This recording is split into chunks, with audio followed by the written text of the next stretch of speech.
Christophe Dany, je dirige la société OUI. Nous sommes éditeurs de logiciels.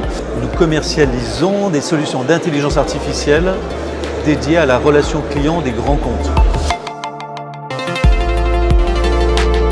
Elles ont globalement de bonnes démarches. Les patrons business ont bien compris les enjeux. Ils ont mis en place les organisations qui permettent de découvrir les offres, de les expérimenter, de les mettre en œuvre. Paradoxalement, par rapport à tout ce qu'on lit dans la presse, les salariés, les conseillers sont plutôt partants. Il y a une approche très positive et il existe un point de blocage dans tous les grands comptes, c'est la DSI. Donc les informaticiens, parce qu'ils ont des plans de charge qui sont prévus longtemps à l'avance, parce qu'il y a un petit danger qu'ils se sentent un peu mis à l'écart de cette transformation, aujourd'hui freinent très très fort le déploiement de l'intelligence artificielle. Je trouve que les business leaders comprennent plutôt très bien ce qu'est l'intelligence artificielle et ce qu'il faut en faire. Ils ont recruté les bonnes personnes, ils ont mis en place les bons écosystèmes en règle générale et ils ont des approches que je trouve assez raisonnables où ils expérimentent avant de déployer. A contrario, je trouve que les vendeurs d'intelligence artificielle se comportent un tout petit peu comme des vendeurs de rêves. Il y a une vague importante, mais il y a un petit peu de bulle dans cette vague. Donc il va y avoir des choses qui ne seront pas tenues. Et donc voilà, s'il y a un conseil que je peux me permettre de donner, c'est pour tous les clients, regardez les retours d'expérience. Tout est expérimenté en ce moment, il n'y a pas une seule solution qui n'est pas expérimentée. Et regardez ce qu'en pensent les clients qui ont expérimenté.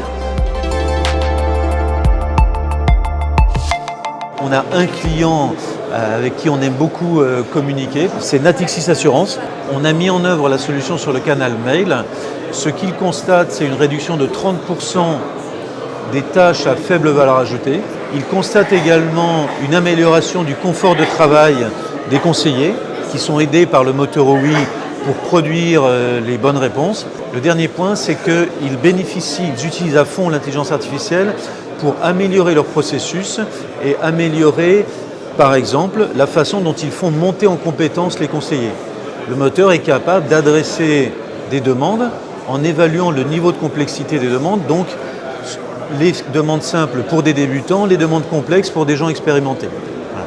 Et le dernier point, c'est une démarche très itérative avec des projets qui se suivent les uns derrière les autres et chaque projet a un objectif clair d'amélioration de l'efficacité.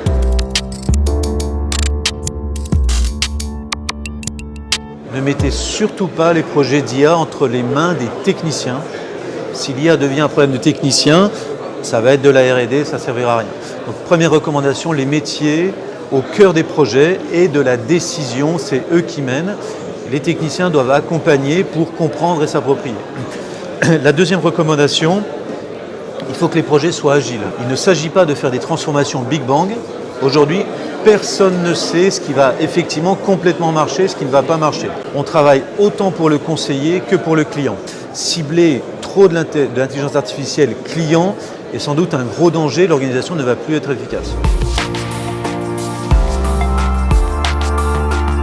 Deux grands phénomènes, de notre point de vue, sur lesquels on investit beaucoup. Le chatbot qui va être l'assistant, le conseiller personnel individuel de chaque client de l'entreprise. La deuxième grande transformation, l'être humain va revenir à partir de 2018 probablement à ce qui est naturel pour lui, c'est-à-dire le langage oral.